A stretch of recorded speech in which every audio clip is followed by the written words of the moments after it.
আসসালামু আলাইকুম এভরিওয়ান। আজকে আমরা শীতটাকে উপভোগ করার জন্য গালিমপুর মেলায় যাচ্ছি, কারণ আমাদের গন্ডারের চামড়া আমাদের ঠান্ডা লাগে না। কিন্তু মেলায় যাওয়ার পথে হুট করে একটা জঙ্গলের ভিতরে আমরা সবাই মিলে ঢুকে যাই। এই জঙ্গল থেকেই নাকি আমার মামাদের খালামণিদের টুকায় আনা হয়েছে। তারা নাকি এই জঙ্গলে বসে কান্নাকাটি করতেছিল। দেন আমার নানার চোখে পড়ে, আমার নানা অনেক দয়ালু ছিল, তাই তাদেরকে নিয়ে এই যে লালন পালন। এই জঙ্গলে একটা মুরগিও আছে। আর এই পুকুরে ছিল একটা অ্যানাকোন্ডা সাপ, যেটাকে দেখলেই নাকি দৌড় দেওয়া লাগে, তাই আমিও দৌড় দিছি। এটা একটা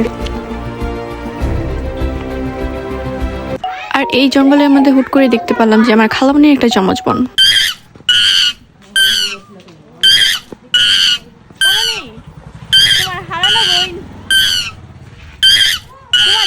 আমার হারিয়ে যাওয়া খালামণিটাকে নিয়ে আসতে চাইছিলাম, কিন্তু বর্তমানে আমার যে খালামণিটা আছে ও আনতে দিল না।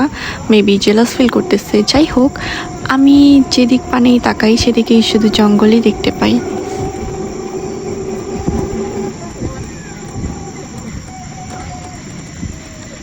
তো আমরা সেই ভয়ানক জঙ্গল পার করে চলে আসছি আমাদের মেন গন্তব্যে কালিমপুর। কালিমপুরে একটা মেলা হইতেছিল। দেন এখানে আসলাম, আইসা দেখি যে টুকটাক দোকান আছে, যেমন মাটির হাঁড়ি পাতিল, মাটির খেলনা, এইগুলা। তো এখান থেকে কিছুই নেওয়ার নাই।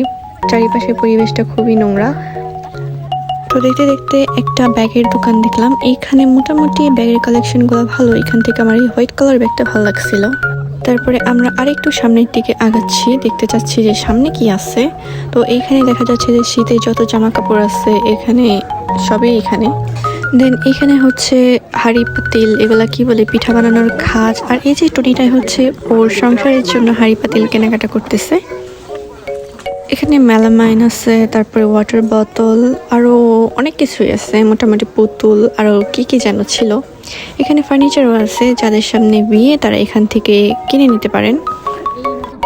আর এখানে ছিল ছেলেদের জন্য গাড়ি, আর এইদিকে কি যেন ছিল। তারপরে এখানে একটা দোকান পাই, যেখানে আমার এই হেয়ার ব্যান্ডগুলো খুব ভালো লাগছিল। দেন ওইখান থেকে আমি একটা হেয়ার ব্যান্ড নিয়ে নিই। দেন চলে আসছি চুড়ির এখানে। মেলায় আসবো আর কাচের চুড়ি দেখবো না, এটা কি হয়? তো ওগুলা দেখা শেষ। দেন চলে আসলাম বেতের জিনিসপত্রের এখানে মোড়া, কোলা, এটু যে অনেক কিছু ছিল। দেন চলে আসলাম ফুচকা আর চটপটি খাইতে। এখানে সবাই ফুচকা নিছিল আর আমি নিছিলাম ঝালমুড়ি। ঝালমুড়িটা মোটামুটি ভালো ছিল। দেন এই কলেজটায় আমাদের অনেক স্মৃতি আছে। তো যাই হোক, দেখতে দেখতে চলে আসতেছি বাসার দিকে। আর যখন আমি ক্যামেরা আমার দিকে ঘুরাই, ক্যামেরা কেমন চোখ বন্ধ করে ফেলে, অন্ধকার হয়ে যায় দুনিয়াটা। তো যাই হোক, এখানে সবাই মোটামুটি অনেক কিছুই কিনছে, আমি শুধু কিছু কিনি নাই। তো এই তো বাসায় চলে আসছি। এই শীতের মধ্যে পুরো বরফ হয়ে গেছি। তো এখন আমি কম্বলের নিচে ঢুকবো। আল্লাহ হাফেজ।